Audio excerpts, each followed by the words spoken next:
Good evening, everyone. Welcome. Hope everyone's having a great evening. Uh, it's been a crazy week for me, but things are well. Things are going well. They're good. Lots happening. Lots will be announced next week. Next week will be a big week for the channel here. So yeah, lots in motion as always. Always great to see a few people in here. Getting us started off. If you're new here, this is a very different kind of place for the channel. This is not entertaining. This is not entertainment. We will be listening to, we're going to be talking to strangers. Maybe you. Who knows? That's part of the charm of this, is I don't know who's calling in. We have a 1-800 number here you can call, and we will listen. This is a judgment-free space where we just listen to what is on people's minds. And yeah, we do this twice a week on Tuesdays and Thursdays at 10 p.m. Eastern, 7 p.m. Pacific. And just checking my audio levels. We do these twice a week, and this is just a very laid-back place where I listen with the chat to whoever calls in. And every night that we do this is not only insightful, but also encouraging, inspiring, motivating, and just a chill place. We also have a Discord server that's an extension of this project.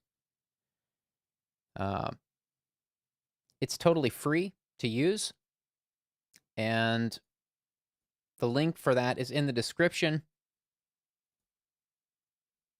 Every day people are using that Discord server. There's around 900 members in there right now, the Anonymous Live Discord server.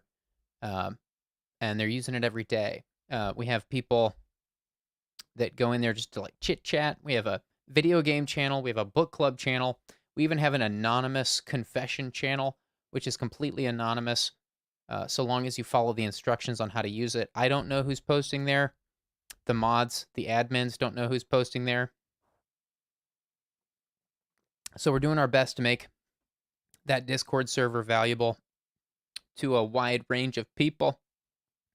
Hopefully it's valuable to everybody, because these are the things we think should exist. Yeah. So here we are. I am opening the lines now. They should be open in a minute.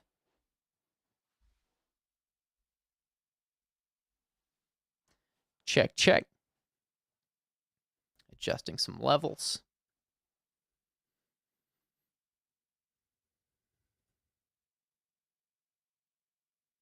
If you've missed some of the announcements recently, I'll take this opportunity while we're waiting on some callers to say there is so much happening here on my channel after years of being dormant, years of me being distracted by other projects.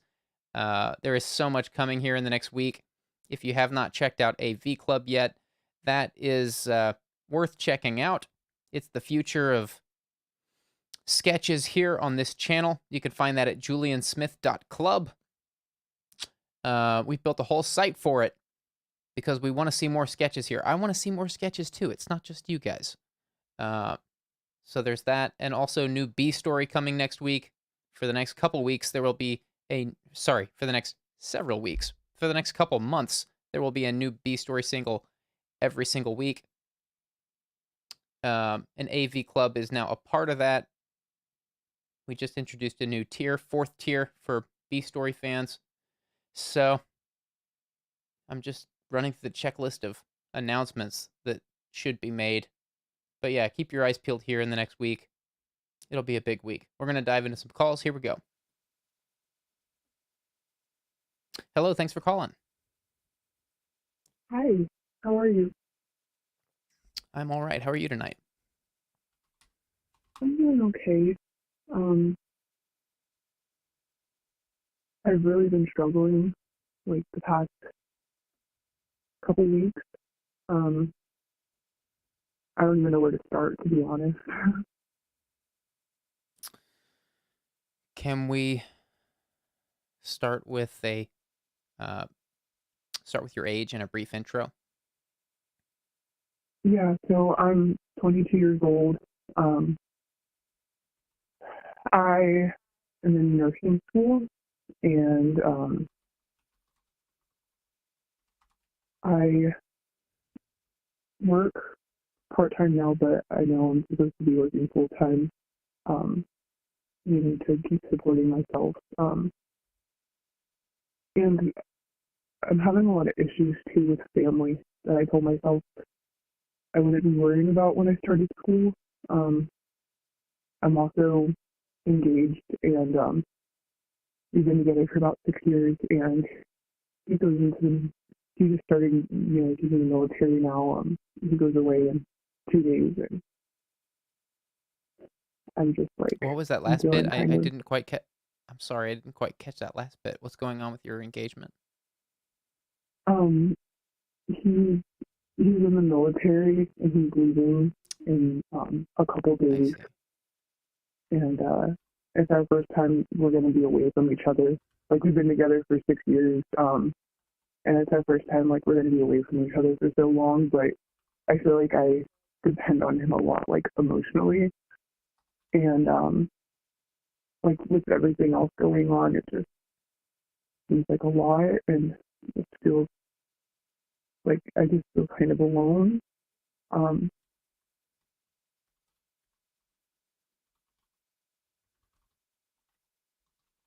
What branch of the military is your fiance in?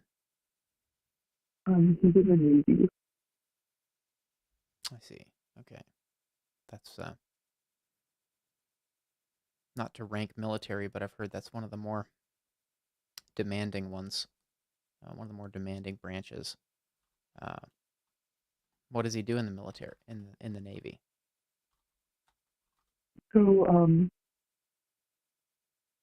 we actually both graduated college like a few months ago.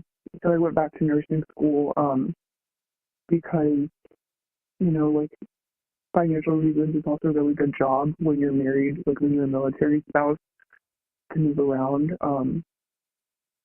He did an ROTC program, so he's an officer, and he really wanted to go on planes and like aviation. And if not, he wanted to do like, he didn't want to, but he was going to go on ships. But he never thought it would be part of the plan that he would end up on a submarine. So he's going to be on submarines, and that's apparently a lot harder, like, in terms of communication and stuff like that. Just because, Right. they're underwater. So, like, they Right. don't really have the same access to technology, like even emails and stuff, and they definitely can't send letters. So it makes it a lot harder in that aspect. Um, I think the biggest thing that gets me is I kind of been feeling like, now that, like, we're approaching the date that he's leaving, that I realize I feel like I'm a lot, like, really codependent on him in a way. Um, like, I've been supporting myself since I was like 18, and because, I don't really have, like, I never had, like, my mom in my life, and I was really close with my dad, but it was just me and him living together, and there's, like, a whole situation going on there. I actually just got off the phone with my dad, and it's just been really hard. He's living in a hotel right now. Um, I just found this out last week because he was living with my brother. He actually, I was able to go over there, like, when I was first, like, in college, my first year of college.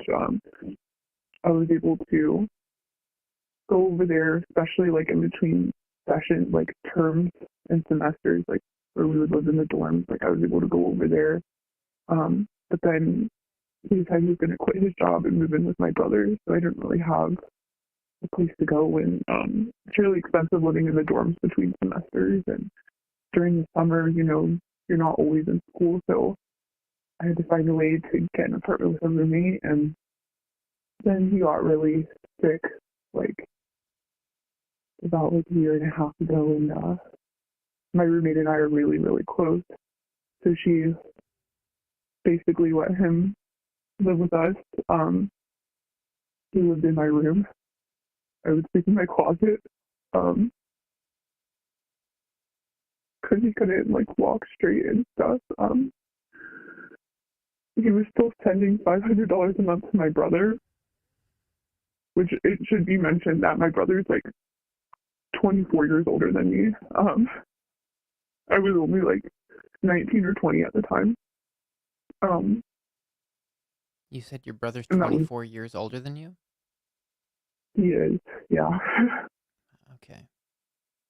So your dad's older, Um, and that's why he's relying on you, it sounds like. He's older. yeah, he's 64 years old, but he never really took good care of himself. Like he has like a really bad diet. Like he smoked for a lot of his life. He was very like he was a mechanic, so it was very hard on his body. It was just like a really bad situation. So I took care of him until he got up on his feet and he was able to get like social security and stuff, to be able to like support himself. But then when he moved back in with my brother, my sister-in-law is like very mean, and that's a whole nother situation. But basically, she called me and she said that we basically have to figure out how I'm going to take care of my dad long term. And I replied with, I'm not supposed to be having this conversation with you. He's not your dad. He's mine and my brother's dad. I was with a roommate. I'm in school. I really don't get paid a lot. And it got to be too much for my dad, and that's why he moved into a hotel a week ago. But you really can't sustain that for a while. So I know he won't be able to go back there since he moved out. I kind of worry if he's going to end up homeless, but I can't take him in. And I really don't have much like anybody else to rely on to really talk to too much. I mean, I could tell my fiance, but like, I think he's gonna be gone. Right. I see the I picture just, you're painting. You must be really scared. I am. And my dad, he's very depressed. He doesn't really have much feelings on me a lot, so I feel bad to hear about stuff. Um, but he was really suicidal when I was growing up. Like, this might be like really like a lot, but he would tell me a lot like he, you know, wanted to die, and sometimes he'd get mad at me, and I felt like it was because, I was about to be leaving, the house, like when I was younger, before, going to college, and I was still in high school. When he would get mad at me, sometimes he'd say like, I was making him so mad, he's gonna have a heart attack and die, and it would be my fault. Like, stuff like that. Your dad said He's that not to like you. that. Yeah, he did. He would say stuff like that to me. He doesn't say that stuff anymore. Like, I told him, like, that's really causes a lot of emotional stress on me. Like, he shouldn't be saying that. He's like my only parent. He even says now, like, like he's raised me almost with the mindset that he could die at any moment, just so I would be more independent. That sounds really messed up, but I get really tired of feeling like I have to hold myself afloat without any help, and it's just a lot of pressure, and even like with my fiance, like I feel like he doesn't necessarily understand because he's like he has both his parents, and his parents, were good parents for the most part, and they supported him even until now. Like he's making really good money, and they're supporting him. They're gonna help him move over to wherever he's moving and for the military, and they're gonna stay with him and help him set everything up. And I got really close with them. Like his mom became like the mom I never had. But even like this past week, like his dad and I were close too. But like, and they'll always say, you're like a daughter to us. But literally, like, this is gonna sound even kind of funny, but like, it hurts, like I work night shift, so I was up late at night over at his house, and I was like trying to keep the doors closed, but they don't like the doors closed. But like, I was coughing a lot because I have bronchitis right now, and his dad started getting really mad because I was coughing too loudly, and he's kicked me off before for coughing too much or being too sick and keeping them up, and I ended up just leaving because I knew he was about to kick me out. It's just like his parents told me, when he leaves, to come over whenever I want, and it'll help them because they'll feel empty nest syndrome and stuff like that. But when they do stuff like that, it really hurts, and it just makes me feel more alone. Like I really can't rely on anybody. Like I really don't have anybody.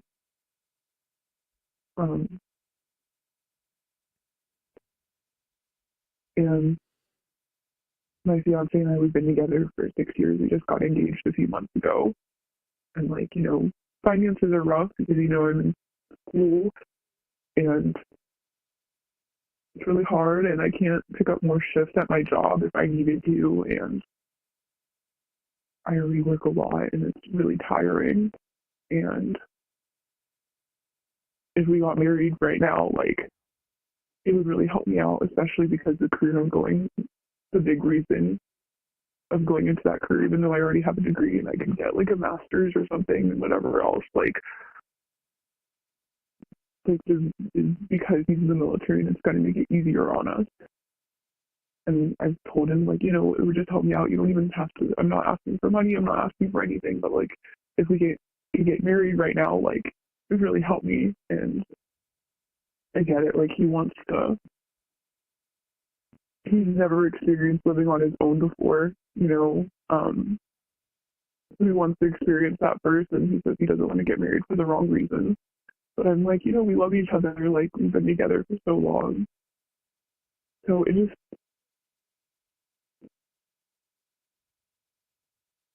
I don't even know what to say about everything. It's a lot. Yeah, you're describing a really dense situation that's not easy to understand. I mean, I'm listening to you and I still don't fully understand what that must feel like. Um, and I'm sure there's even aspects of what you've shared that are not, that haven't been voiced yet. Uh, this is really dense. Um,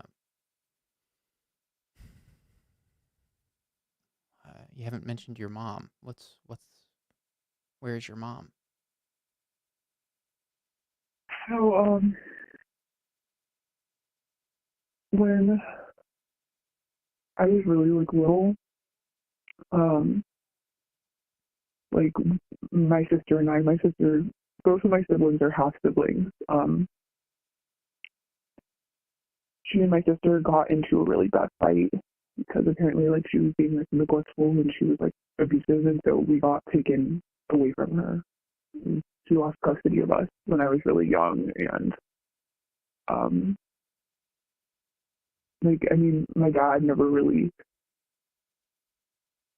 like I stayed away from her when I was younger, but when I got older she ended up moving back to where, like we lived, and my dad like tried to allow her to have a relationship with me. It just didn't work. You know, I remember one of the first times um she like came, like we went to go spend time with each other. I went with her, and she literally like had her dog sit in the front seat and had me sit in the back seat. Like stuff like that. Or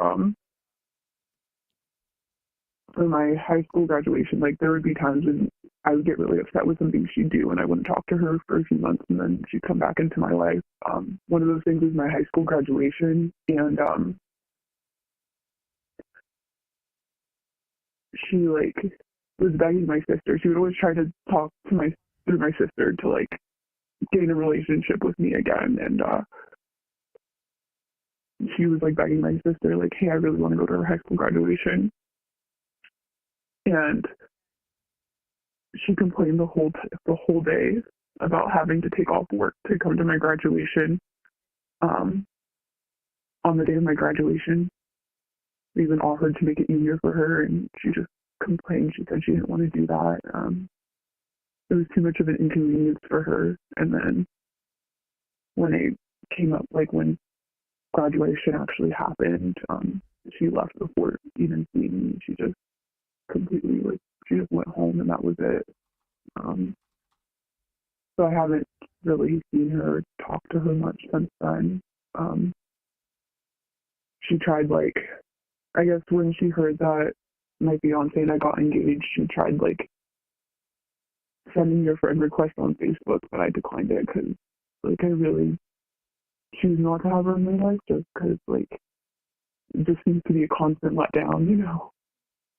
So How long have you been she's not. estranged from your mom? Could you repeat that one more time? I'm sorry. No problem. How long have you been estranged from your mom? Like since the last time I spoke to her, Right. um, that was probably, I want to say like 4 or 5 years ago. Until the last time I really saw her and maybe talked to her.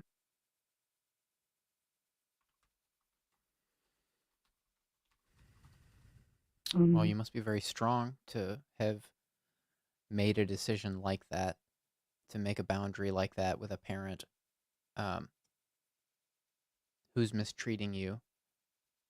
It takes a lot of strength and courage from someone to make a boundary like that with a parent.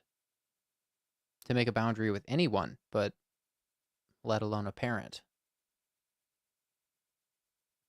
yeah, I think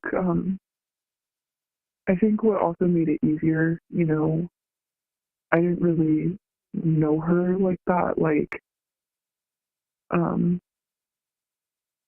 I feel like it's definitely much harder to make boundaries with my dad, for example, because I've had to do a lot of that, especially recently. Um, and especially when I moved out with, like all those comments he would make and things he would say to me and things of that sort. He definitely is like fighting off his own mental health challenges, and I can understand why he's facing them because I mean, even the situation with my brother and sister-in-law, like it's rough and it's really rough. Um, I mean, I've lived that too because I know my brother and sister-in-law lived with us when I was younger, and that's like a whole nother thing too. But like my mother, like I don't even like calling her my mom. Like my mother, we, she lost custody of us when I was only like 2 or 3 years old. So I didn't really have a relationship or bond with her to begin with. And she came back into my life when I was like 14 or 15 years old. So, when she's like making mistakes from the beginning, it was kind of easy to set those because she wasn't really a part of my life to begin with. I didn't really have any bond there that I had to really break off. Still disappointing for sure because, like not having a mom in my life definitely impacted me in many ways. Like I definitely feel like I have some abandonment issues from not just that, but from a lot of female figures in my life, like coming and going out of my life. Um, those were really hard things on me growing up. So for them to leave, come back, and we have to like go through that, and then her not even having that bond to begin with, and her leaving again, it was just like, oh, just like every other time. It just doesn't really faze me. Like, I mean, it phases me, but it's like I've gone so long without you in my life. Like, what's another, the rest of my life without you in it? Right. Like, so it was hard, but not in the same way it would be hard with like as if like I had a bond with her to begin with, and she suddenly just left. You know.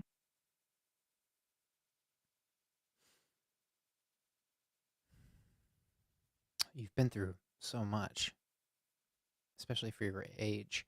To be your age and to be estranged from your mom is, at least in my opinion, pretty uh, hard to wrap your head around. Uh, you must be you must be very strong. I said that earlier, and I'm saying it again because um, it's got to be true. I mean, here you are. You're you're still here, and you've been estranged from your mom for several years. Your dad has been living with you. Sounds like you were sleeping in a closet to shelter your own dad, to keep him off the streets, and now it looks like he may actually face homelessness, and I can tell that you're worried. Um, but all of this makes you a ridiculously strong person, that you've come this far, and that it sounds like you need someone to talk to, um, which maybe is why you're calling in here to me, a complete stranger. Um, that's what we're here to do, is to listen to stories like yours. But I'm telling you that you must be very strong. I, I don't know what that sounds like to you. I hope it's encouraging. You must be very strong because of the things you've already made it through. I don't know what it's like to shelter a parent from homelessness. I don't know what that's like. But you did it, and you are here. And it doesn't sound like your fiance fully understands your experience. It doesn't sound like not to it's not a diss on him. You said that he had a pretty stable home life growing up. Maybe that kind of person is really good for you. I don't know your fiance. Um, I believe that you love him, because you're still with him. But it sounds like this is a good person for you. It sounds like you grew up in a lot of turmoil. It sounds like you were forced to deal with a lot very early on in your life. And it sounds like this person that you've chosen is a good yin to your yang. I don't know what any of this sounds like to you. I'm trying to choose my words very carefully because I don't know what it is that you need to hear. Uh, I'm about to ask you some questions about how we can make this a good time for you, a good call for you. But I'm just trying to first reiterate to you that what I'm hearing is the voice of a really strong person. And yeah, I hear that you are really struggling with this right now. It sounds like you have a lot of questions that don't have answers. Um, and I'm not a professional. I'm just a dude here running a stream that where we let people talk. Um, I don't judge you. I don't judge anybody who calls in here. I'm just here to listen and let you think out loud. So I'm trying to say I can't fix your problems, but I will happy to provide a space for you to have a conversation. Um, I wish I could do more. That's all I can offer you. But if we had met at a party and we were talking about this, this is exactly uh, what I'm offering you. It's just a conversation. So I don't want you to get any ideas that I can like fix your problems, but only you can do that. Even if you had the best psychologist in the world on your side, even they couldn't fix your problems. Fixing our problems is up to us, and navigating the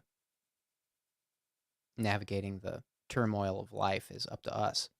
So I hope it's clear what I'm saying. But how can we make this a good call for you? Um, do you want to just vent a little more about your situation? Are you looking for um, alternative perspectives? Are you looking for uh, a friend? What is it that you think you need tonight? I think, like, hearing you definitely say that, like, it sounds like I'm a strong person, like, that definitely made me feel, like, a lot better about the situation, just because I don't feel like it, like, I just feel like I'm slipping into depression, like, it's just really rough, and, like, I felt depressed before, but this is, like, what you said about, my fiance being like the yin to my yang, you're right. Like I need that stability because my life, like outside of him, it doesn't really offer it. It really doesn't. And I think that's why I feel like I've become codependent on him in a way because he's like my voice of reason, and but at the same time, like you said, like he doesn't understand in those ways. Like he'll sit there and he'll offer a listening ear. He might get mad about the situation, and he'll be like, "Yeah, that really does suck," or like, "Yeah, like screw them." Like he'll he's like that shoulder for me to cry on, and like how you said, like how I've made it this far, it wouldn't have been without him. Like I told him, like I'm like I know there's people out there like, facing like substance abuse issues and things of that sort. And I'm sorry, this is like a trigger warning, but like I definitely feel like if he wasn't in my life, which he has been since high school, like he's my high school sweetheart, if he hasn't been there in my life, I don't know where I'd be right now. I don't know if I'd be doing drugs or attempting, to unalign myself. Like I've thought about it a lot.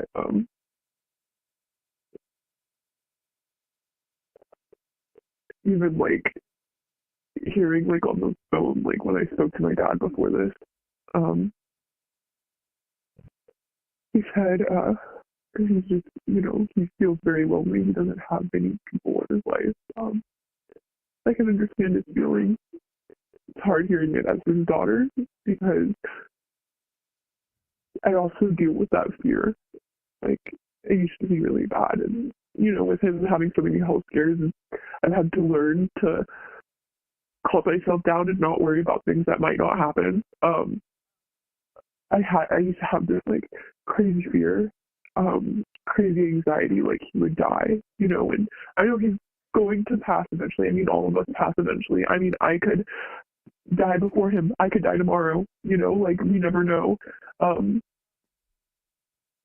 but I used to have really bad anxiety about him passing. Just the idea of not having a parent. Like, I know people like lose their parents much younger um, than me, but it's just like the fact that he's even told me straight out, like, he raised me to almost, you know, be prepared as if I would be an orphan one day. Like, it's like hard to hear because you really shouldn't put that on your kids. But it's really rough. He told me over the phone that he hopes he has just enough money so he can bury himself in a hole when he dies. And I know that's like things have been really rough on him.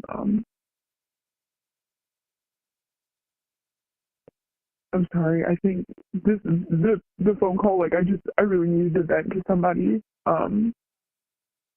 Yeah, I I hear actually that. start therapy tomorrow. Good. But I just yeah. So Don't be sorry. I mean, you are going through so much. Again, like I can't fix your problems. I'm happy to.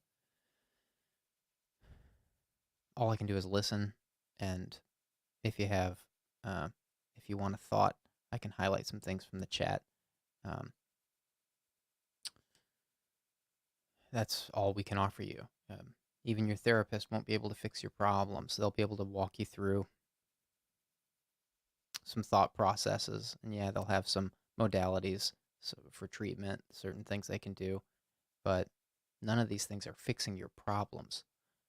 And everyone has problems. I want to be clear because you're under a lot. So I wanted to be very clear that, like, I'm not, when I say you have problems, I'm not making a judgment or something. I'm just saying, I'm just acknowledging that you're under a lot. And I can tell why you called in tonight. I can tell that you sound lonely. I can tell that you sound worried. And my heart breaks for for what you're going through. Um, Hearing about your story. Uh, Pablo the Wampa from the chat says, "You are a very strong caller. Keep working hard and pushing through. Everything you have experienced has made you so much better. You sound like a wonderful yeah. soul." I know that might not, I don't know what that sounds like to you because you're going through so much, but I wanted to feature that to let you know that I'm not the only one saying this. I'm not the only one here. Or pretty much everybody in the chat is pouring out their hearts to you, trying to say anything that will encourage you or give you a new perspective. There are other things from the chat that I haven't featured here, so you might revisit the chat later. Tomorrow, the chat replay will be up with the video replay.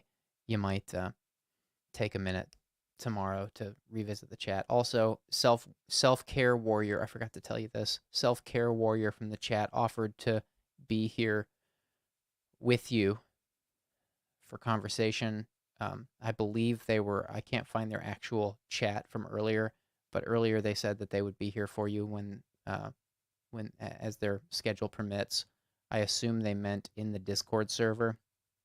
Uh, Self Care Warrior, maybe if you could clarify where you were talking about. I assume you meant the Discord server, but our Discord server is a place for people like you who need a friend, need somebody who wants to listen, because that's why we do this every week, twice a week, is because we realize that a lot of people have friends that don't have a slot for what people are going through, or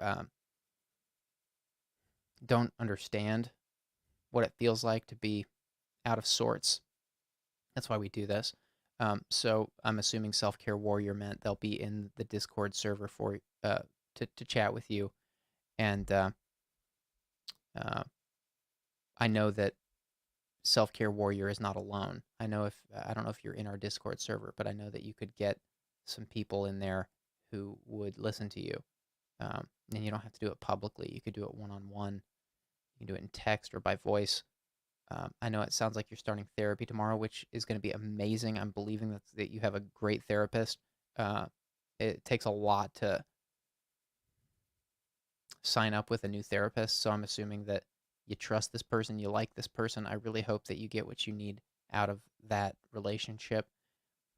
But if you need more than that, if you need something else besides that, um, I'm just mentioning to you that someone here listening to you tonight offered to listen to you and be there for you, and that's what our Discord server is for. So hope I didn't just go off on a tangent there about the Discord server. It's there for you if you want it. It's totally free. Um, I just wanted to mention that. Um, I appreciate that so much. Like this is what I called for. I just having that support system, or just having like somebody to talk to. And I see the chat and everybody's so sweet. um, I really appreciate everybody. Thank you so much.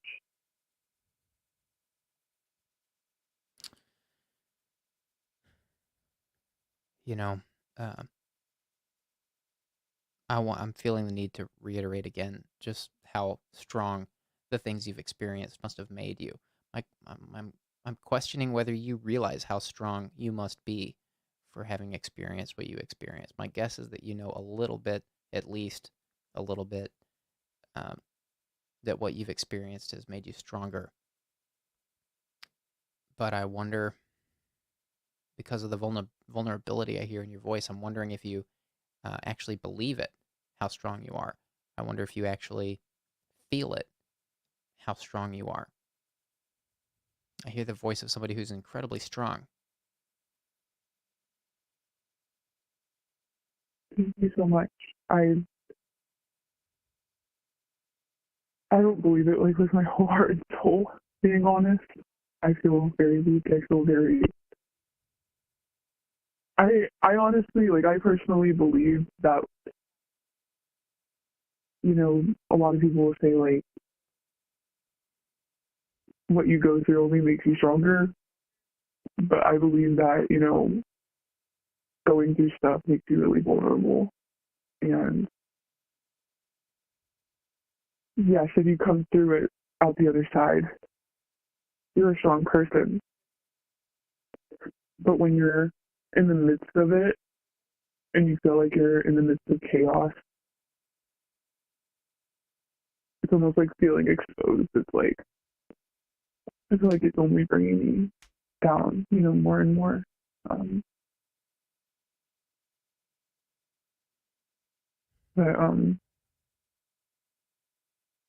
I definitely feel like everybody has those moments of clarity where, maybe one day you feel more confident than the next.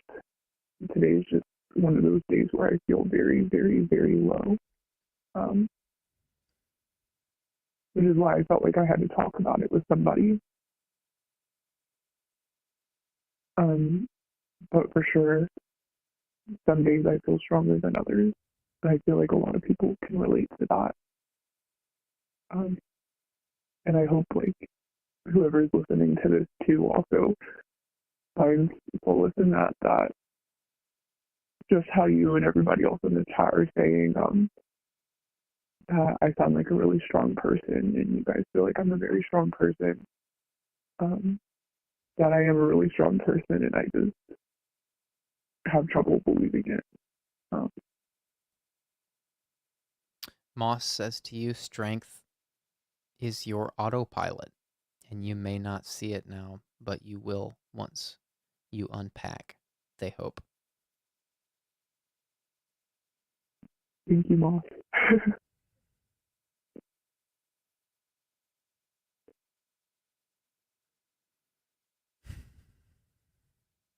You also, you you said your next oldest sibling is 20 something years older than you. I think you said 24, which makes your parents, I guess that means they started really young. That's what it sounds like. They started pretty young. but your parents are older for where you are in life. They had you later, it sounds like, much later. Um, and that is a very specific experience. Like, you will be on a very different journey than a lot of people with your parental relationship, not least of which because they weren't the most stable people in your life. It sounds like you have a lot to unpack there, and I'm really hoping that your therapist is able to help you unpack what you experienced with your parents, uh, emotionally, physically. I'm not sure in which ways. We haven't gotten into the specifics of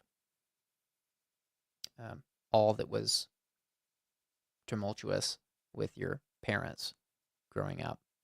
So I don't know. I can only imagine. But it sounds like your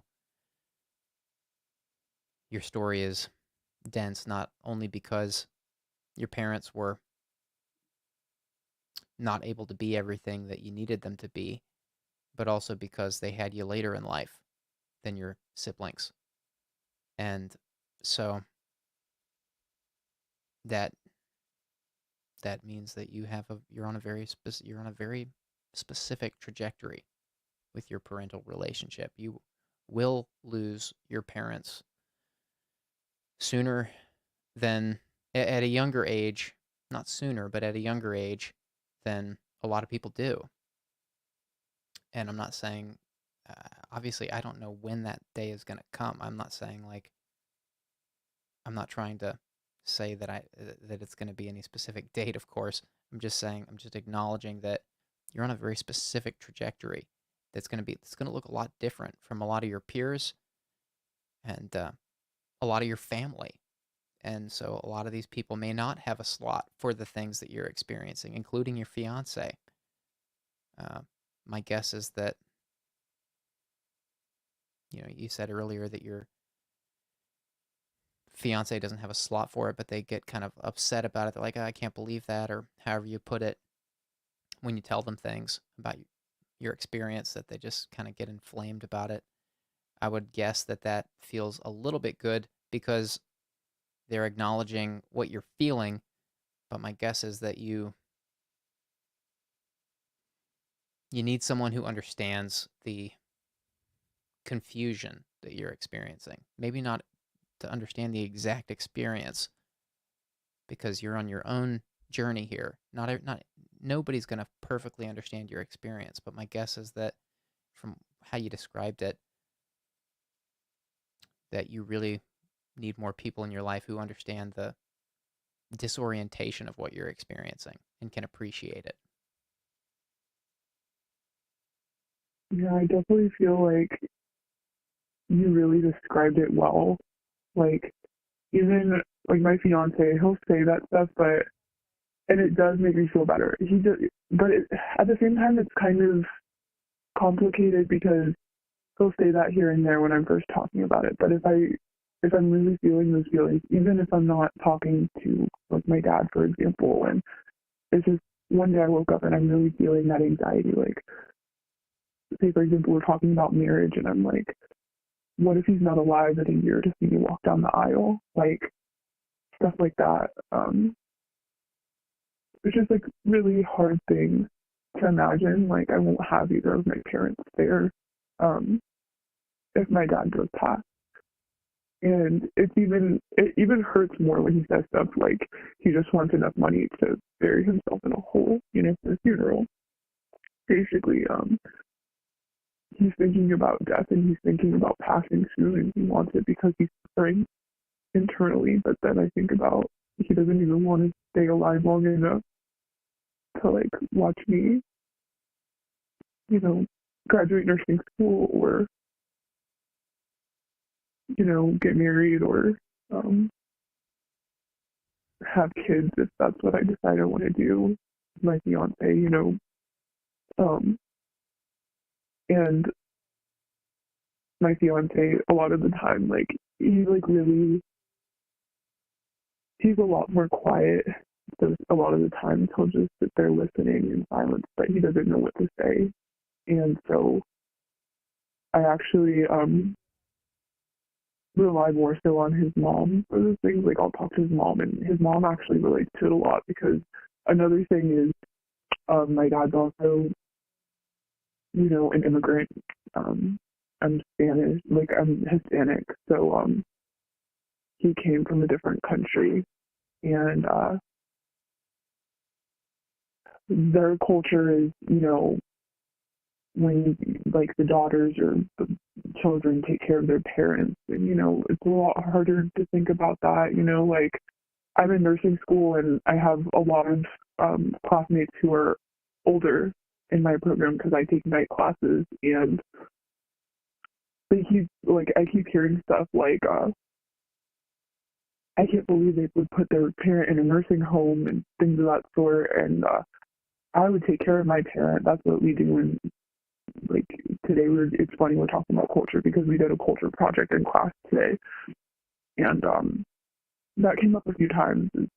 Taking care of your parents and things like that make me feel guilty. But I also have to remember I'm half their age, so it's hard Right. because like I relate to my fiance's mom more than I do to my fiance because my fiance's mom is like a lot older, but she's at that age where she has a parent who's needing a little more care and is a little more needier or I won't say needier, but has more needs. And it's also hard because, you talk to somebody who's your age, like I talk to somebody who's in their 20s. Nobody I know in their 20s that I know there's people out there who are dealing with similar situations or the same situation, but very different circumstances. But I don't know anybody my age personally who is taking care of a parent. So it's hard for somebody to imagine that or relate to that. And then if I do talk to somebody who's older, they think it's God's gift to take care of a parent. You should take care of your parents, but they've also lived more life and they've gotten to experience more and they've gotten their education out of the way or they're in a stable job or they're retired and they're saying that. So very different. Like sometimes I relate more to an older person because the struggles like that, the struggle of taking care of a parent or having parents who are older are more struggles you don't deal with until you're late, not even your late 30s, like your 40s and 50s. And even then, like their perspective is much more different than the perspective of somebody who's in their 20s. So that definitely makes it a lot more complicated and like more of a complex issue. Um, Well, yeah, you're in your 20s. You're still setting up your life. There's a difference between exactly. supporting a parent later in life and supporting them where you are. And that's what I'm trying to acknowledge very delicately. Like, I don't want you to hang up here feeling overwhelmed, but I'm acknowledging that. I'm hearing what you're saying. And I don't, I can only imagine what that's like, but I get what you're saying. I get the pressure that you feel you're on, that you are describing. I get it, that you're trying to figure out how to Mhm. make this work and you don't understand how it's going to work. But let's start with some good news. Oh, Well, we're not starting okay. yet. We're about 49 minutes into the call, so we're not starting yet. We're Okay. we're way we're way past starting. But let's get to some good news. The good news is you're in nursing school. That's a great field to be in. It's a promising career path. People are always going to need nurses. It's probably going to be the last thing to go in terms of like uh, automation and all this. It's very future proof. You're in a good field. So if you can keep it up, if you can keep up the work, I'm so relieved to hear you have a therapist that you're starting with tomorrow. I'm believing that that's going to be amazing for you. I really hope it's a great therapist that can really appreciate and understand and help you through this difficult time. Because you need someone who can do that for you, not just somebody who understands difficult experiences, but someone who can actually walk with you through it and be there week to week to listen and to give you advice. I'm really hoping that you get that from this new therapist you're starting with tomorrow. But I wanted to just acknowledge some of the good things I'm hearing. That number one, you're being educated in an incredible career path. And number two, it sounds like you're going to be marrying somebody who is a really stable person. I don't know your fiance. All I know is how you describe him and in his family. But it sounds like he comes from a really stable family. Um, and my hope is that that's like a beautiful thing for you that can kind of carry you through. It sounds like you kind of got served a lot of turmoil growing up. Um, and my hope is that this new relationship you're coming into, this is your relationship. It's your first relationship. It's I'm sure you've dated people, but my point is that like uh, when you're you, as a child, that relationship is not like entirely yours because you don't even know what a relationship is.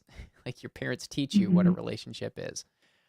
And this one with your fiance is yours. And that's marrying someone is the deepest that kind of relationship gets. So I'm really glad to hear that you love your partner, that you have respect for your partner, admiration for them, and I know that you've said it's difficult for you knowing they're about to go away, and part of what you're dealing with is loneliness. But it sounds like you have some experience with getting through loneliness. It sounds like you have handled yourself really well in spite of a mother who wasn't the most stable personality, in spite of the fact that your father has experienced what he's experienced and has relied on you. So I'm acknowledging that you, again, are what seems to be a very strong person.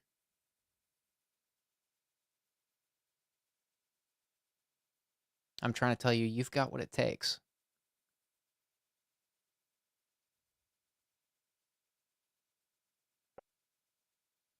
Thank you so much because that means a lot to me. Um, I definitely needed to hear some good news. Even though, like, you're telling me facts. Like, I am in nursing school. I do have a partner who, I'm gonna get married to, and but you're highlighting like the good things to look forward to.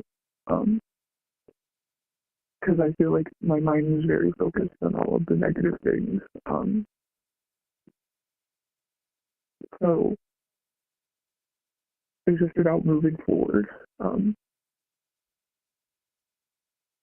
and you're right. Like if I've gone through, what I've gone through, I mean, this is just a new start to another chapter. So I mean, I know life is always going to be hard. It's never completely like a breeze for everybody. Um, so there's always going to be That's right. difficulty in the future, but hopefully, like with the path I'm going on, like I'm in charge of how much turmoil is in my life now compared to when I was younger. That's right. You're in your early 20s. That means you are still establishing yourself. You're still, in some ways, in most ways, you're still dealing with what you were raised with while establishing yourself as an adult. Your early 20s don't get enough credit. I don't mean just yours, I mean the royal yours. Uh, the Mm-hmm. early 20s don't get enough respect, in my opinion, because it's a difficult time for a lot of people, not for everyone.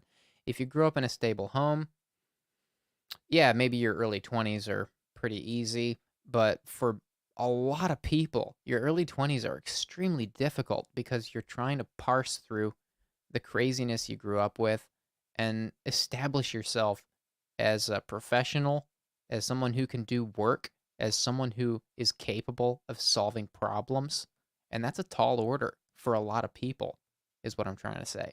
Um, and I don't think that gets enough respect. So I'm paying you respect.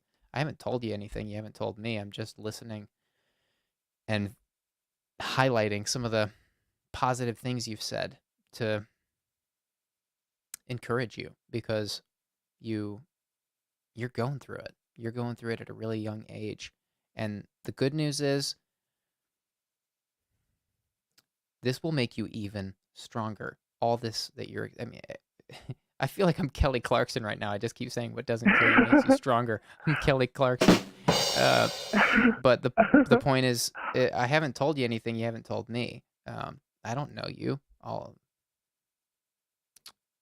For all I know, you could be lying about all this, but I know that you're not because you're here. You're pouring your heart out. I can hear it. I believe you. Um, I have a pretty good ear for when someone is um, exaggerating or trying to pull one over, and I don't think that's what's happening. So I'm just regurgitating to you what you've already told me, and I hope that is even more Mhm. encouraging to you. That like I'm not making this up. You told me some good news. The good news is you grew up in some turmoil, and you're building a better future for yourself. And I know you're coming into a new season of more questions like what will it be like to be without your fiance, to wonder where they are, to wonder what they're doing. That's another chapter of your life that you're entering into. Um, but trying to do my best to just encourage you with the good news that I've heard you say, which is that you are building a beautiful life. You are taking what seems like great steps towards a productive, beneficial future, a beautiful future. And I just want to encourage you to keep going. I wonder if you'll call us back in a few weeks once you've had some time to just once you've been in therapy for a few weeks and once you've had some time to kind of digest this change you're coming into. Would you call us back in a few weeks? Yeah, I can do that. Can I also leave you with um, a resource that has really helped me and a number of people here in the community? It's a guided meditation resource that I love and I believe with every morsel of my being in. Uh, can I tell you about a guided meditation thing that I love? Sure, go for it. Okay, this is I'm talking about Bella Ruth Nappersteck. She's an amazing psychotherapist, author, and guided meditation guru. I don't like the word guru, but for lack of a better term, I'll say it. She's amazing. She has a website. She has a company called Health Journeys. It's healthjourneys.com. I'm going to put this in the chat for you. You don't have to write anything down. It's going in for you now. Um, Okay. she does it's basically like, I like to say she should have called her company Meditation Made Stupid Easy or something. Like it's basically for people who uh, who can't get into meditation or think it's too difficult or have trouble uh, doing it. She basically takes all the work out of meditation. You basically pop in some headphones, you listen to her incredibly soothing voice. She's this older lady with this incredibly soothing voice, and she takes all the work out of meditation. You just listen to her voice. Some of the meditations are like 20 minutes, some of them are over an hour long, and they're anywhere from $6 to 20 sorry, $6 to $12 or between 6 and $12, but then the audio file is yours forever. You can listen. I've listened to some of these 100 times. They never get old. We had somebody who just passed the bar call in on our last stream saying that they used this because they were panicking during law school, and that this very resource helped them pass the bar with flying colors, even though they were really nervous about it. So I'm giving a big endorsement for this, obviously, but I really I can't say enough good things about the work of Bella Ruth Nappersteck. Um, it's going in the chat for you right now. And I don't think I said this. All of her meditations, she has like dozens of meditations, and they all have different themes or topics. Like she has one on anger and forgiveness. She has one on overcoming drug abuse. She has one on successful surgery, which I love to feature here because it's like such a funny title, but like it must work. Like there's got to be something to it. Like you're acknowledging you're going to undergo something really traumatic, um, and accepting it. Uh, but yeah, this is an amazing resource. I can't say enough good things about it. I think I already have jumped the shark on talking about it. Bella Ruth Naparstek. There might be some typos, but here it is for you in the chat. Uh, and I'm really hoping for a good update from you a few weeks from now. If you need to call before then, please call. Like I'm not saying don't call again for 3 weeks. Call again anytime if you need to talk to someone. Lines are always open to you, but after a few weeks of therapy, I'm trusting that's a good time frame to hear from you again and hoping for a good update. So I'm glad to hear you're open to that. Thank you so much. I really appreciate the resources because I used to there was a time when I would meditate and even do yoga and it helped me so much. And I completely stopped doing it, and I feel like it's a reminder just to take time out of the day to take a moment, take some deep breaths, relax, and then go back to what you were doing because life gets really overwhelming. It can. It can. Thank you for I sharing will like you definitely. have. Are you okay? I mean, are you going to be okay tonight? Are you in a safe place? Are you? What can you do tomorrow besides the therapy? That's one small step in the direction that you want to be going into. Um, get enough sleep. um, That's important. that's super important. Um, Probably just find some time throughout the day um, for myself, just because I have to study and things of that sort, and um, I'm sure a lot of students who are probably in the chat and stuff, they probably understand that that feeling that even though you want to take a break and you want to hold it to yourself, that especially if you have work too, you have to prioritize that first, but also I know that if you don't take care of your mental health, things catch up to you and it just makes it worse. So um I know today I for the past couple weeks, I started off really strong in the semester, and then for the past couple of weeks when I found myself, starting to, you know, go back down and get into that low place again, I just have been feeling very, very unmotivated. And yeah, just taking time out of the day tomorrow to probably just make time for myself. Um, it's my fiance's last day before he goes to, and he's going to be spending most of the day moving. So I feel I don't even know how to make sense with that because he's moving the day after, so I want to see him, but also I know I'm gonna feel a certain way about the fact that I haven't talked to his parents since that situation where I was about to be kicked out for coughing too much. I haven't talked to them since then. Um, so I'm wondering is it beneficial for me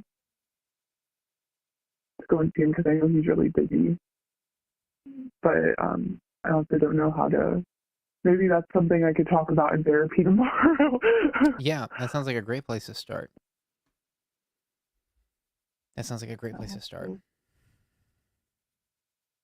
I'm wishing you the best. I'm really sorry to hear your story, and I'm hoping for a good update from you.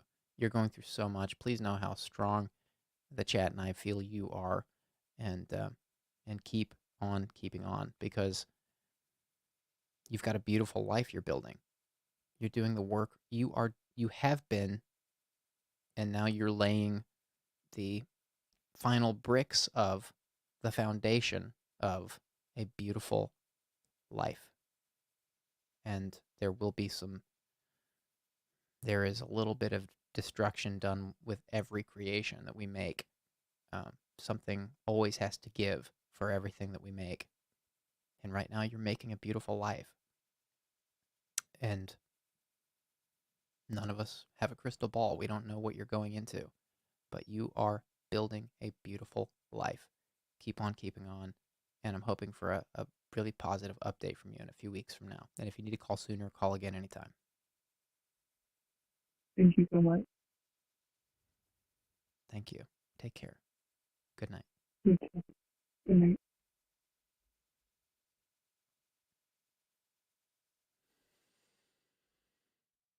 Wow.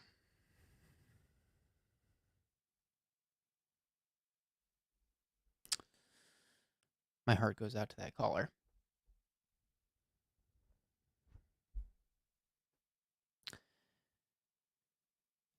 Guys, lines are opening. I need, I'm going to take a couple minutes after that call to clear my head and to,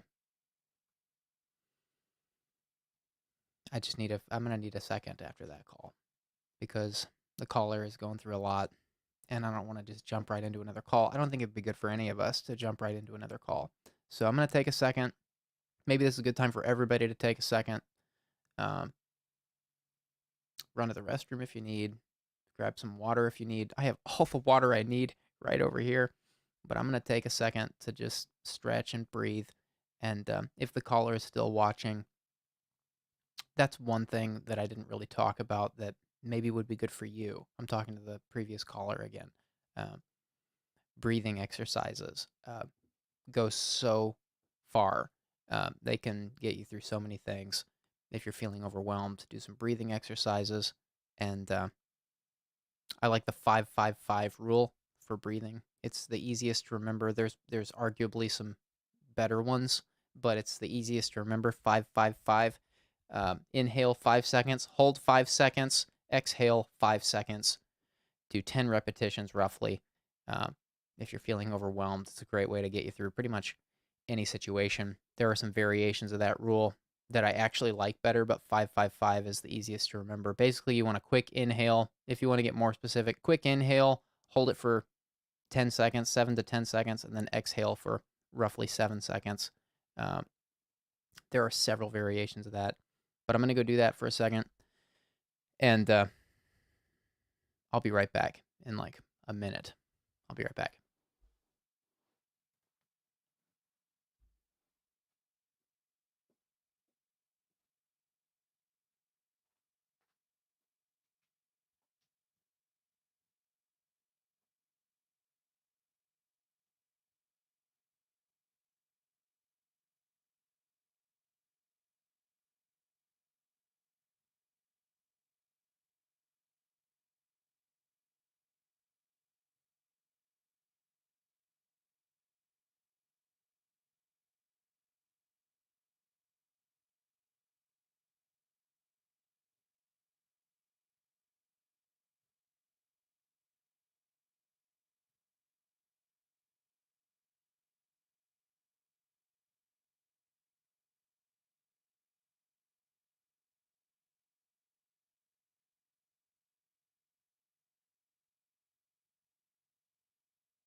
All right, Chad, I am back.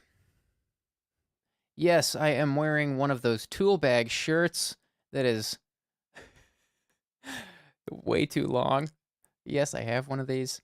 It's mainly my comfy shirt.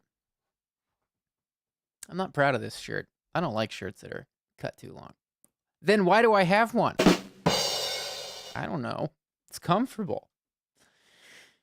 Okay, so lines are open. Done some breathing, some breath work. Goes a long way.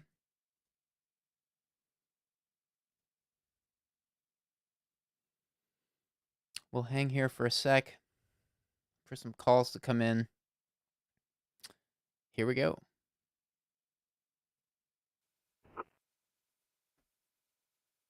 Hello, thanks for calling.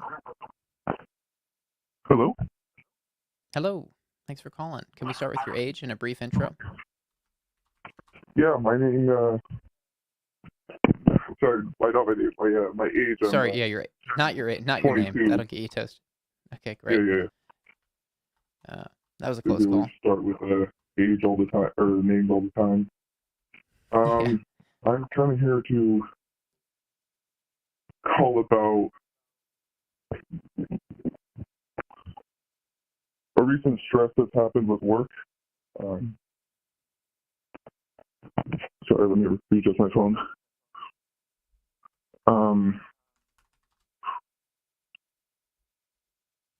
So I used to share the same job position as my girlfriend at work, and we broke up at some point, and we still worked at the same company though. And afterwards, she accused me of sexual assault in the workplace, and it was rough because we only worked one time ever together, and we had a client that was there the whole time because basically it's kind of caregiving. That's kind of the overall consensus of the job. But in that job, I never did anything. There was a client there as a witness, and they did a whole investigation, and they found me in favor. But a part of me was just like, I still a big trauma of like wondering why somebody that I dated would lie about something that intense. And it's hard to go back to work because they had to investigate other coworkers and see what their thoughts were on the matter. So it's hard for me to go back to a place where I get paid and not know what coworkers were talked to about certain things and what they believe.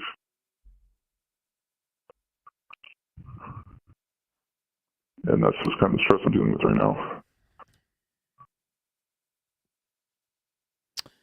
Yeah, it's hard to wonder what people are thinking about you, isn't it? Most definitely. Did you do it? Did you do anything wrong? Did you hurt your ex-girlfriend? I didn't. But it was also a part of me was wondering. A part of me was wondering if I did do something wrong at some point, but it wasn't then, and that's why she was going after me. And I think that's a reason that I've been having trouble with it as well. Because I know I didn't do anything at work, but I know that there was definitely conversations of stuff during when we were dating about, I think, pressuring, and I think that happened once or twice. And I think at the time I didn't really understand, and I think I understand later. And so it's a weird feeling of, I think I did something wrong at some point, but I didn't do it at the time that I was being accused of it, I guess. That's a weird way to say it. And so... What is it you think? Sorry, go ahead. Oh, I was just going to say, I don't know, maybe in the end it doesn't really matter. Like, let's say, how do I say this? she accused me of sexual assault in the workplace. That didn't happen, and I don't think I ever sexually assaulted her. But I don't know. Everyone has their. Maybe it did. I don't know. But if it did, it wouldn't have been at work. Everyone has their own side to things. That's the hard thing, and trying to understand. And I never want to be dismissive and just say that their experience didn't happen, because I dated this person and loved this person at some point, and I don't believe they would lie. And so I feel that is their experience. Then I should believe them. But I do feel like they were lying in the way of trying to get my job removed for that reason. I don't know. It's a hard thing to discuss. Yeah. What is the thing that you're questioning? It sounds like there was something that happened that you're concerned might have been considered as sexual assault. Was there something that happened that you're worried about? Is there a regret? I think there's regret. I don't know if I'm worried about like a future thing or anything. I think it is regret of having the feeling of maybe pressuring somebody into something that they didn't want to do. And I think one of the reasons I've questioned if I did something wrong or not is because it happened when we had a conversation like that. It happened over a year ago, and the investigation at work happened very recently, and it was something like we haven't even seen each other for a long time. We only been working in the same building. And so the big part of me was wondering why a year later she was trying to affect my job.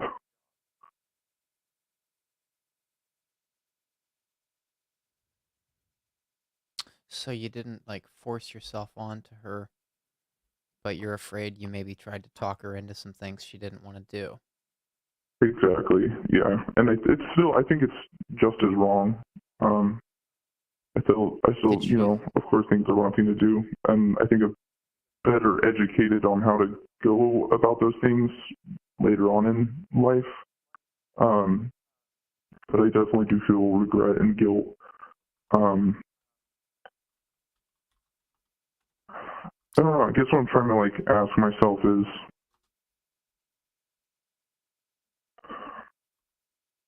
I think someone would just ask themselves, are they a bad person?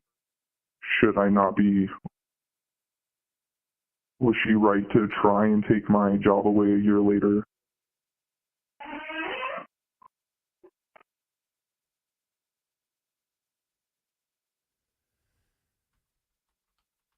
Well, it sounds like, at the very least, I mean, we haven't talked about the specifics of what happened. Right.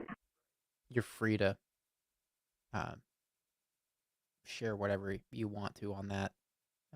If it makes you feel better to vent about the actual experience that you're concerned about.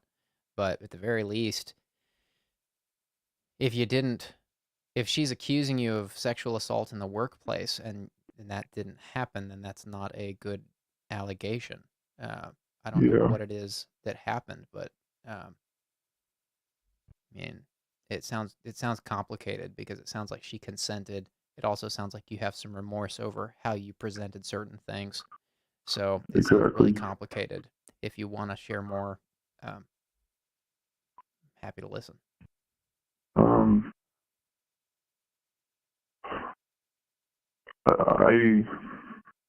It's hard. I think there's like that natural human response of like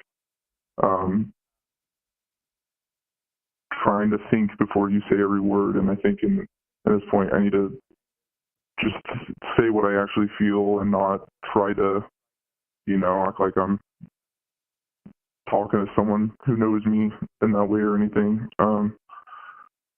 Right, I don't. I think I feel remorse and guilt. I feel I made a mistake, made someone feel uncomfortable. I think for all those things, and I think why I feel guilty is because in some weird way I want her to have the justice that might sound weird, but I want her to feel like, you know, she's able to win in some way, because I feel like I wronged her, but I don't think going after my job and with an accusation that didn't actually happen, at least in that setting, where we don't even work together anymore.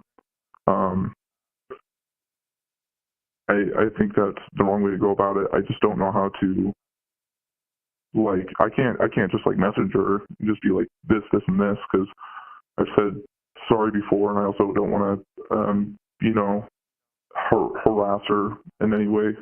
But I also Right. want to give her closure in some way, if that's even possible. You know, it's up to her. It's not up to me if she has closure. I'm going to ask a pointed question because I don't know where to take this. I don't know what you're describing. So I feel the only thing to do is to ask a pointed question. Right. What happened that you regret? Did you talk her into like some sexual act that she didn't like and then held over your head? It wasn't a specific act. I think it was. I think the problem is I can't pinpoint like an exact time it happened or anything. I think in her regards it was peer pressuring. I think she felt she needed to make me happy because I would react. I never like got mad in a certain way, but she could definitely tell I would be like sexually frustrated because maybe we weren't active in like a month or something, and then it got to the point where it was like 3 months and then even longer, and I think I did a bad judgment call of like, I was like, oh, you don't like me anymore, and for her it wasn't like that at all. I think she just had sexual trauma in the past that she never wanted to talk about, and I think I made it worse. So it was like a libido change kind of thing where you I think felt you needed more and she didn't want more, and you tried to make more happen, and you're worried exactly. that exacerbated some things. Right. I mean, that doesn't sound like enough to. I mean, It's maybe it's a hot definitely a take. touchy, like, you know, it's not. I think that was the thing is, for a while I was telling my friends, I was like, I don't understand why this happened, and then a part of me is like, I don't know if I'm like forcing myself under a certain. I don't know if I'm forcing myself into feeling more guilty than I should. I don't know if it's because I've just been sitting with it and I feel like I can't talk to anybody about it, or maybe I'm confused. That's why. I think that's why I'm so guilty, or feel guilty, is because I feel so confused. You feel confused. Because it makes sense. To really, I think this will make a little more sense. So how the investigation came out is it wasn't a, hey, by the way, get ready for this. We're going to talk about this with you. What happened was I got a email from an administrator at my company, and I've never talked to them before, and that kind of worried me. But it never came to my head that was what it was going to be about. Not even a million years could I guess it was an ex-girlfriend from a year ago that still worked at the same company but in a different building, that's what it was going to be out. That never came to my mind once. And so when I did get, finally when that came up and I started to realize that's what they were investigating me for in an interview I did with them, I was taken aback a little bit because I remember we had those conversations about peer pressuring long ago, but we lived together for a substantial amount of time after that, and I was paying all the bills, and I gave her a lot of money, and then I found out, and who knows, maybe it's my fault, but found out she cheated on me at some point, and so I kind of gave her like 3 months rent and said see you later and got a new apartment. And so I was the one who left in a way, and she really didn't want that. And so another part of me is like, I never knew if the accusation was malicious to an extent, but maybe truth to it, because, like I said, nothing did happen at work, but I am confused if I just want there to not be bad blood anymore. I don't want to be in my 80s and I'm wondering if I did something wrong. Right. I don't want to think about this anymore. I want her to either have closure or I to have closure, I guess. I don't know.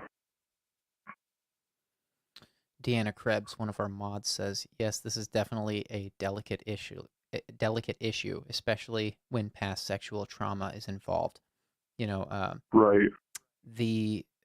The thing that comes to my mind is that it doesn't sound like did she talk to you about that? Like, were you aware that she had sexual I'd, trauma? Like, was she open? It doesn't sound like she was fully open about that. Maybe I'm she missing wasn't something. fully open about the sexual trauma, but she was open about having an abusive boyfriend, but she never said it was. I in my head put the two and two together, and obviously I don't know if that's exactly what happens, but I feel oftentimes when you have a very abusive partner physically, I feel like it's usually often sexually related as well. Maybe I'm wrong in that, but I think that's just something I came across because I knew her ex before me hit her a couple times. But yeah, it's delicate because everyone has their own experience. There might be something that one girlfriend might be okay with, or maybe just doesn't see as bad, but another person does. But it's still just, as justified. You want everyone to be comfortable, and I think you got to have those conversations. Right.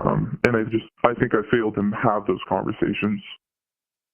Well, I hear a lot of empathy in your story. Like it sounds like your girlfriend cheated on you.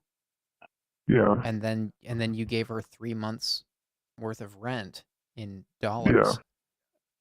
There's a lot Yeah. of empathy in that gesture. So, like, and what I hear you saying is that you're confused. That's a key word I'm hearing, and that you're Yeah. worried. I don't remember if you said worried, but that's what I'm hearing in your voice. These I are think all. I think I feel worried Go ahead. talking about it, but I don't think I'm actively worried anymore after the investigation. After they found me in favor, and said they would keep me on at work. But I think I was nervous to talk about it at first, and I felt worried. And I think it kind of took me back of when I first found out that that's what I was being investigated for. Right. But I do feel confusion still every time I talk about it. I'm very confused, and I only talk about it with my very, very, very close friends, and my parents were the first people I told because I wanted guidance with that, and I wanted to make sure they knew where I was at in my life. But yeah, I don't know if I'm worried anymore. I think it's just confusion. Well, all of this sounds empathetic from what to my ear. I don't know you. I don't know the full story. All I know is what you're saying. But Right. what I'm hearing is a lot of empathy, including the confusion. Meaning that like you're saying you're confused, mixed with Yeah. um, the emotion that I'm hearing you describe this story with. It sounds like there's a Yeah. lot of empathy. It doesn't sound. I don't feel like I'm talking to somebody who wants to hurt someone. Now, let me be straight. I've heard from dozens of people here on this stream over the last several months, 8 months Yeah. now, I guess, uh, that I have questioned, like, did you want to hurt someone? In fact, some people have come on here and said that they did want to hurt someone and that they Right. actually did it. So, like, I'm trying to clarify what I'm saying. Like, I don't hear the voice of somebody that, like, wanted to hurt someone. I hear the voice. You said you were No, not at all. confused. I definitely didn't want to Yeah. hurt anybody. And I'm saying I believe you because you wouldn't be calling me, telling me, a complete stranger, that you're confused about something and Yeah. describing the situation you're describing. Like what I'm trying to say in maybe too many words is that the confusion I'm hearing you describe is a empathetic confusion. Like you wished you wish you could understand, and Most definitely. Yeah. maybe you can't understand. Maybe there's maybe I mean, it could be so many things. Like your former girlfriend could be off her rocker, maybe. Like maybe She did she have has. some mental problems that were definitely undiagnosed. Bipolar disorder was kind of the big one. Um, and Undiagnosed? she definitely had attachment issues. Um, You said undiagnosed bipolar disorder? it was undiagnosed. I guess I'm overstepping by You diagnosed her? sorry. I always said Sorry for the joke. I Sorry talk for about the this with joke. my mom. No, it's funny. I definitely I'm talk about known this for with my mom. poorly timed jokes. Poorly timed, poignant jokes. It, um, it was originally undiagnosed. It was something I had because I have a lot of family members that have that, and I was diagnosed with it. I'm medicated now, and I've been better since then. But that was just something because I had and I have history in my family, and so that's what I thought. And she eventually did go to the doctor, which I was proud of her for, and she did get diagnosed with it officially. Okay. But she wouldn't continue. Every time she started a medication, she would get like the first bottle basically, and then not re-up it. And she never continued that. But the attachment issues, that's something I can't confirm if that's like an actual thing she has. But from what I noticed, she didn't do very well being by herself. And I think because I was paying all the bills and she didn't really have a stable income at the time, when I left, I think it was very hard for her. But I just kind of told her I can't live with somebody. We lived in a studio and we didn't have separate rooms that we could go to and that kind of thing. And so I needed to get out of there as soon as possible. And a part of me, the first thing I thought was like, was it revenge in a way because I left her high and dry? But I also was like, I gave her 3 months rent to make sure she was okay. But also, who knows, maybe she couldn't have found a job in that time. But it was a risk I had to do. Yeah, that's dense, man. That's dense. Yeah, I mean, that's getting back to what I said earlier. Sometimes we can't fully understand something. Yeah. You broke up with someone, from the sound of it, Yeah. and that sounds like it. Like breaking up is never easy. Sometimes it's the most difficult thing we ever experience, a breakup. Sometimes it's never easy, but sometimes it's the most difficult thing. Um, you know, you might not ever fully understand why she came back at you with these allegations. The allegations themselves are clearly not accurate because she accused you of doing it in the workplace, threatening your job, Yeah. which is terrifying. Uh, Yeah. and it doesn't sound like you wanted to hurt anybody. It also sounds like you're fully aware that, or uh, that you suspect there was some sexual trauma. It sounds like you're suspecting that. Again, like all of this sounds very empathetic. Like it sounds to me like you're trying to understand what happened. It sounds to me like you're even willing to acknowledge that maybe she had sexual trauma from her past when you don't actually clearly know that. Yeah. It sounds like you're guessing that because it seems like a reasonable answer to the question. And Again, it can't always be it could be that she does have sexual trauma and it was something that I did that I never perceived in my own brain that I was doing wrong and that she never right. fully told me what happened. It could be that as well. But yeah, I am just guessing sexual trauma related to her ex-boyfriend.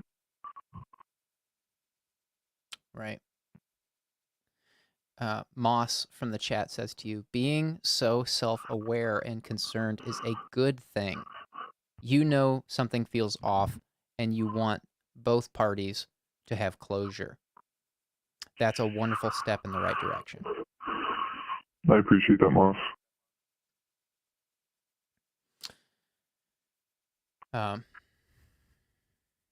Yeah, it sounds like you've got a lot of soul searching to do in terms of dealing with what's happened to you and how much you may be responsible. Now, like I will Yeah. say to you, Like, sexual trauma isn't easy. Deanna Krebs was right earlier. That's not an easy thing to deal with. But if you don't even know Yeah. it happened, if you don't even know that there is sexual Yeah. trauma, if you suspect it, like, can you give yourself some grace? Can you acknowledge that you're trying to understand? I think it's And can in you a go go on. ahead? Well, I was just gonna say, I think it's hard when some people really require, and I think sadly I'm one of those people where I always need somebody else to either pat me on the back for something or tell me this is the right direction sometimes. And that sucks to have to be like, everyone should be able to give themselves some credit. And I think a part of it is I feel like I need someone to tell me that knows the situation that either you did something wrong or you didn't do something wrong. And it's hard. And sometimes it's not that black and white, but I think it's hard to give yourself credit when you're confused on what's happening. And maybe a part of healing is accepting that you're going to be confused and you're not talking to that person anymore, so you'll never will know, but you just need to take the right steps in the future to prevent something like that happening again.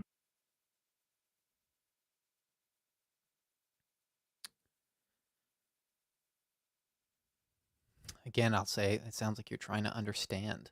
Like, you said you feel like you're the kind of person that needs a pat on the back, but you also said you feel like you're the kind of person that needs correction. Like, it sounds like you really rely on the feedback of others. My question to you Yeah. is, are you comfortable acknowledging that if you don't have the answers to this puzzle, that how can anyone else? In other words, if you don't know the full picture of what's going on, if you will probably Right. never understand what your girlfriend at the time was going through, if you don't fully understand all of this, how can anyone else? In some ways, I guess I'm saying this is not something others can answer for you. I think that's a very fair I think it's a very fair point, and I think that's probably the most accurate depiction of how it has to play out, is making some kind of acceptance of I'm the closest one to the situation besides her, of course. And if anybody had to have the puzzle pieces, it would be me. And somebody else can't fix that for me. And or not fix, but can't give me a puzzle piece all the time. Unless I'm talking to a therapist and they can help me with figuring that out a little bit in my own mind. I think a part of me calling was definitely just I needed to bounce this off somebody who wasn't a best friend who's looking in my best interest. I needed to Right. be I needed to be not my mother or my father who are that's even more than my best friends, is that like they're always gonna root for me. You always see in documentaries of serial killers' mothers, like I still love them in a weird way. I can't just not love my child. And I think, not to compare those two, but I think just at the most, craziest form of that, my parents aren't going to give me the most, uh, their real thoughts, or they're not going to give me something. They're always going to be talking to their son. And so I think I definitely need to just bounce that off you in, a stranger, and not have a hype man. That's the best way to put it. That's Um, important. Again, there's a lot of empathy in what you're saying. You're willing to be wrong. You told us. yeah, I definitely am. Let, Yeah, let me recap. Let me attempt to recap. of course. You told us, a bunch of strangers, that you're afraid you sexually assaulted your ex-girlfriend. And the more we got into it, the more we got into your definition of what that meant, you were concerned that she felt sexually assaulted because of suspected sexual trauma. Yeah. That's a tall order of empathy that I hear. It is a lot of hoops to jump through as well, and what stuff, how do I say this?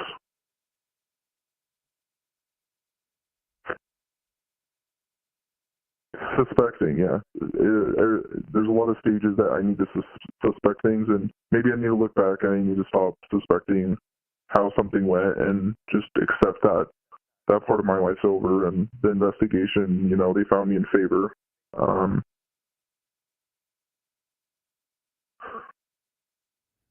Stop being so sus, man.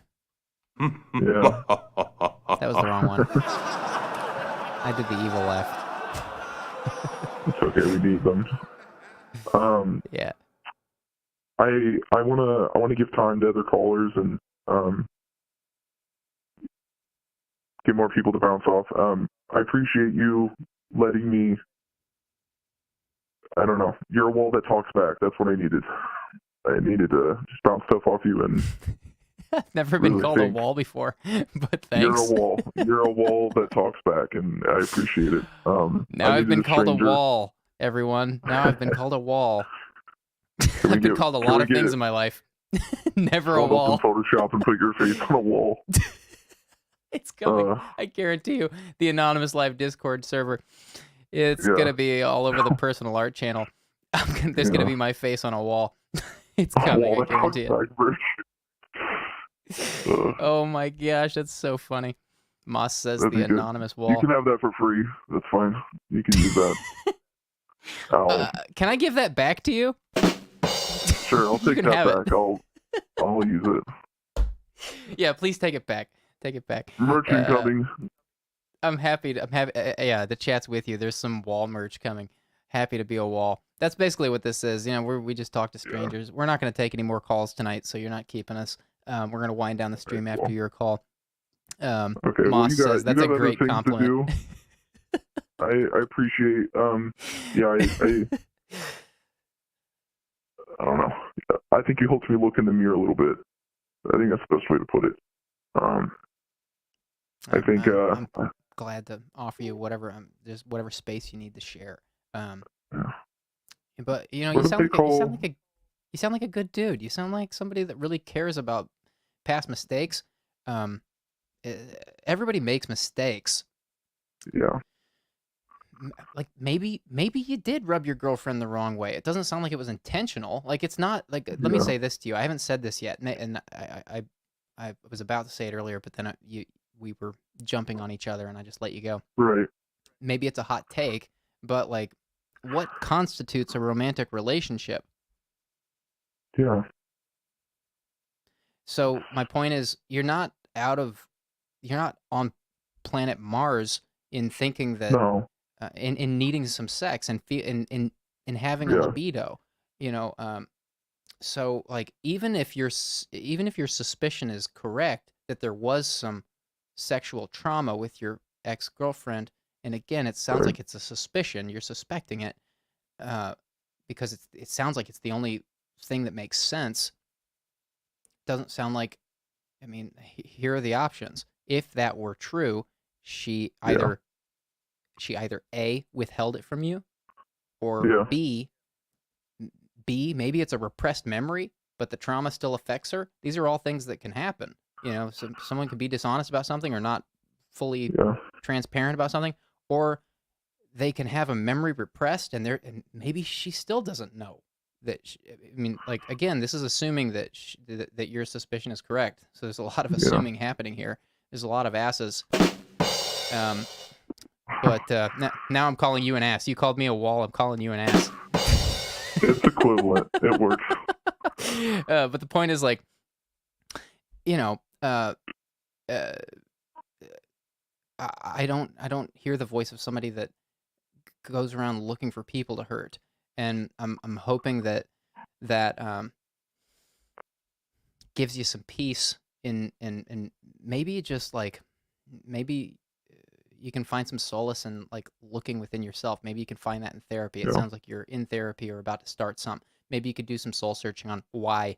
Yeah, Yeah. the key thing that's sticking out to me right now is why is it that you need uh, validation or admonishment from others? Why can't you just do the equation in your head and make a decision?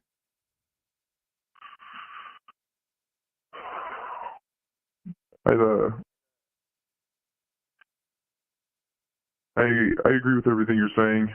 Um, I think I am just always I'm gonna have to accept it's always gonna be a question of what was the other person's side. I think in the most let's say it's like a hypothetical, but it's one of those hypotheticals where you put it very close to the other situation.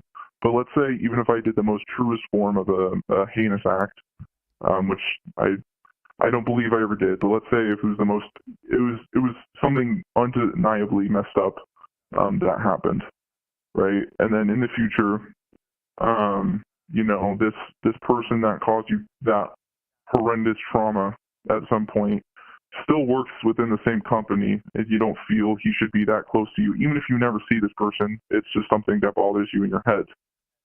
Are you still wrong for making an accusation, a false accusation against somebody who caused maybe the same exact trauma at a different time? And I think that's a weird, like, I think it's like an ethical question of accusing someone of something they did at a different time, but not what they did then.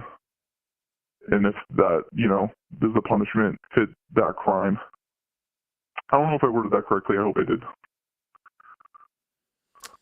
Yeah, I'm not sure if you're posing a rhetorical question or if you're seeking an answer to it, but I'm happy to hear the question again. I didn't quite follow everything, but I get the general point of the question. I think I'm asking myself the question,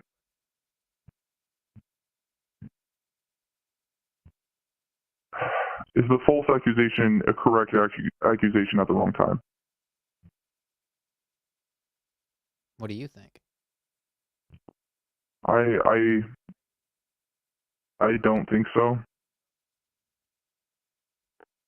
I don't think so. I don't like saying it, but I don't think so. Why don't you like saying it?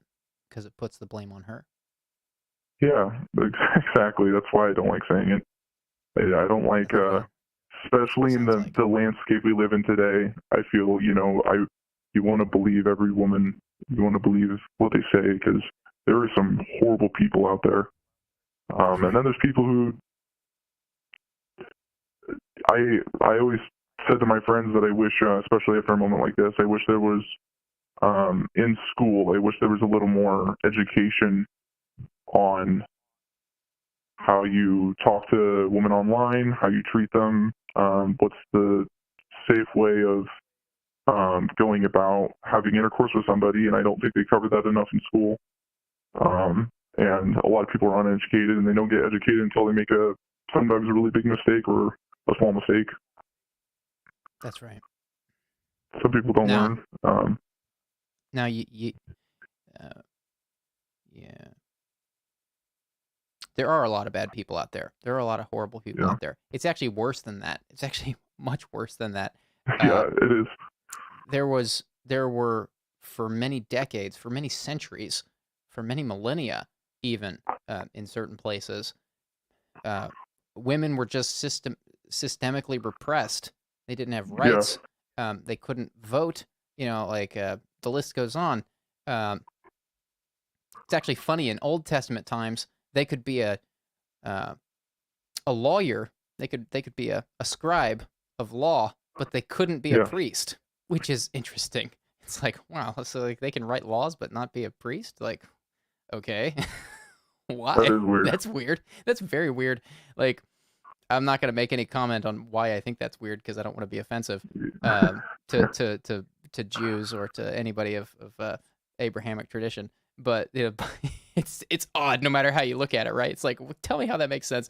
The point is like these days, I really believe that in a lot of places things are getting better for women, and this is why horrible men make news. Why? Because what is the news?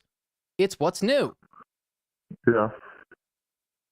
So if a horrible person, if somebody's making the news for something horrible they did to a woman, or to any person for that matter, it's making the news because it's new. It's novel. Yeah. It's like, look at this crazy thing. In other words, like we don't hear about the millions of planes that successfully land every year. We only Right. hear about the dozen or so that crash every year. And flying is way safer than driving a car, and all of us get in our damn cars every day.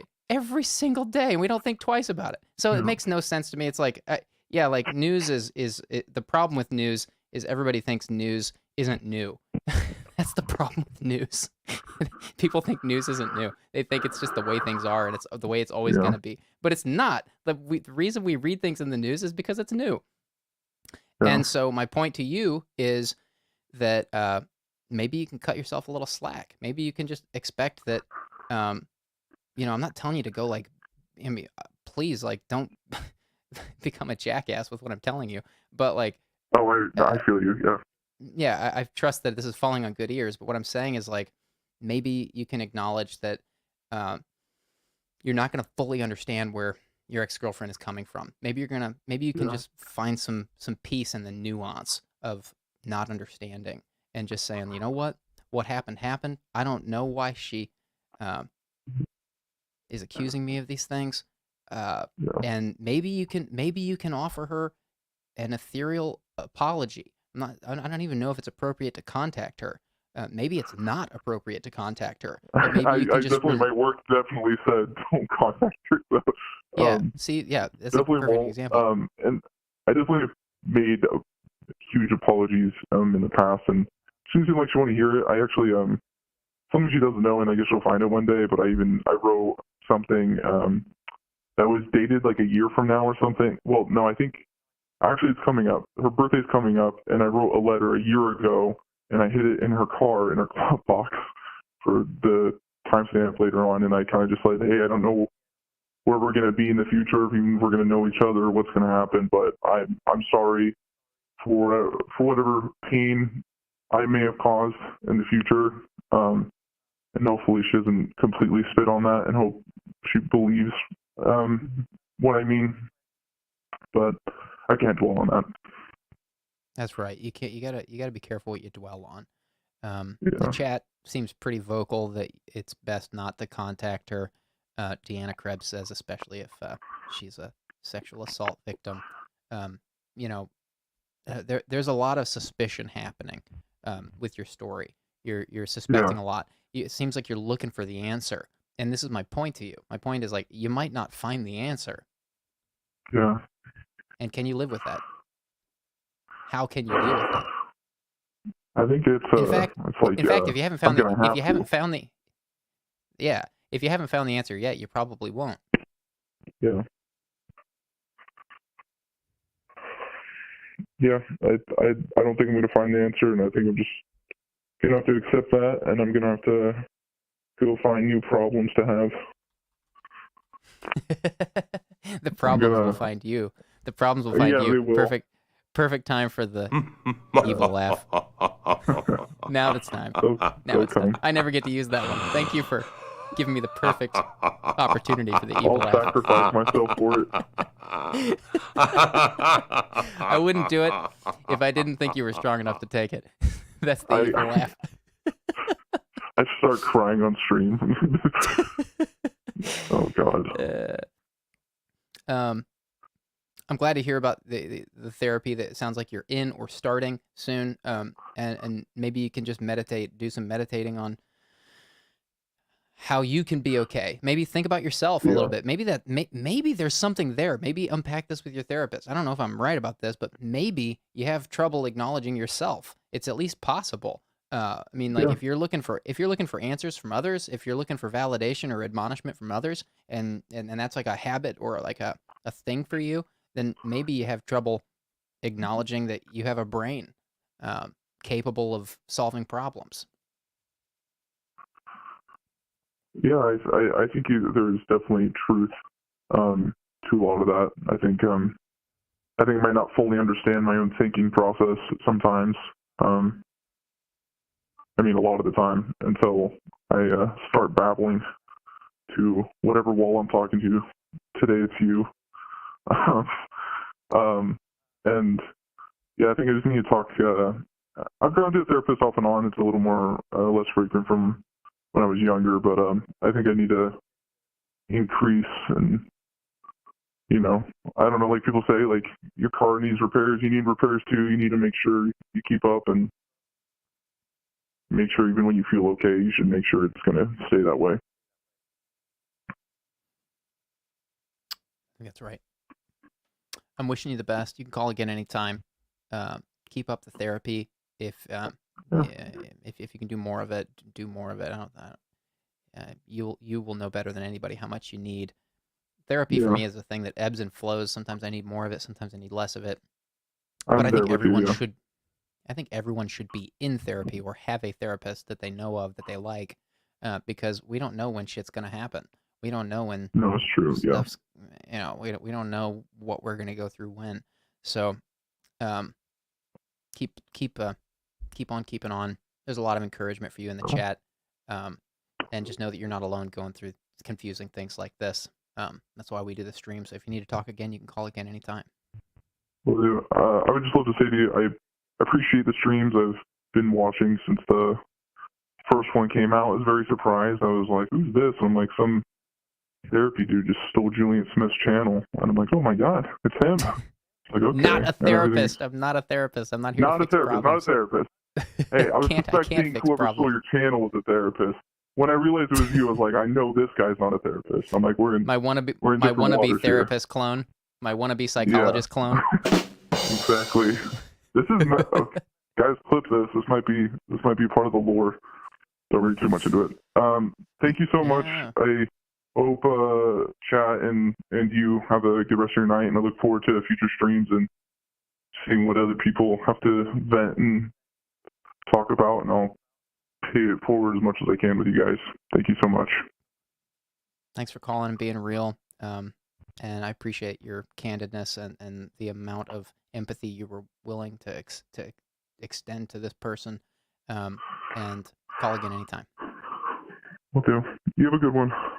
You too. Good night. All right, chat. Beautiful stream.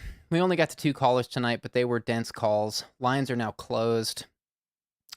We do these streams twice a week on Tuesdays and Thursdays, so this isn't going anywhere. It's Thursday now. We'll be back on Tuesday, 10 p.m. Eastern, 7 p.m. Pacific, each week, 2 times a week. We also have a Discord server that's an extension of this project. It's totally free. A lot of Discord servers cost money because they take time and people to run, but the Anonymous Live Discord is completely volunteer run, including myself. I consider myself a volunteer because I lose money on this project. It's like all it takes is time and money. But I love it. It's the highlight of my week. The Discord server has been made completely free because it's a effort of love, and we believe people need a place to just talk. So we've gone out of our way to make sure that there are several channels for people in different situations to just get in there and connect with good people, chill people. We try to make it as chill as possible. There are video game channels. There are book club channels. There's an anonymous confession channel. There are voice channels. There's even a one-on-one voice channel if you want to just talk to one person about something that you're not, like, you don't want to talk to a group with about, then you can go in a channel where it only allows 2 people and talk with someone you trust or get along with. So it's a great place, totally free. Link is in the description. Full of great high-quality people every day. And some trolls. We can't do anything about the trolls, sorry. If anybody finds a bot that can completely uproot trolls, let me know. We could use it. We're going to have to rename this stream Troll Fest, because every single stream, it's surprising where the trolls come from, in fact, because it's like, we try to go out of our way to say, this isn't entertainment, this isn't entertaining, and I'm not a psychologist. We put all this stuff everywhere, and yet there are trolls every damn week. I can't believe it. Time to believe it. All right, guys, have a great night. Thank you so much for being here. Huge shout out to our mods. Tonight it was Deanna Krebs again. Deanna, you are such a trooper. I can't believe it. I think you were the only one here. I'm pretty sure your name is the only mod name I saw the entire evening, and you dealt with some shenanigans. Tip of the hat to you, ma'am. Tip of the hat. This was a night. What a turn of events tonight was, for reasons Deanna is already laughing at. Yeah, I see that from Ray Mag. You can go in the mod. You can go and talk to a mod in the Discord channel. It's not easy to become a mod here. We've become very scrutinizing of people who want to be mods. But yeah, if you want to be a mod, you can contact a mod in the Discord server. It's just a tall order being a mod for Anonymous Live. All right, guys, thanks so much for being here. And I will see you on Tuesday. Have a great rest of your week. Take care. Good night, everybody.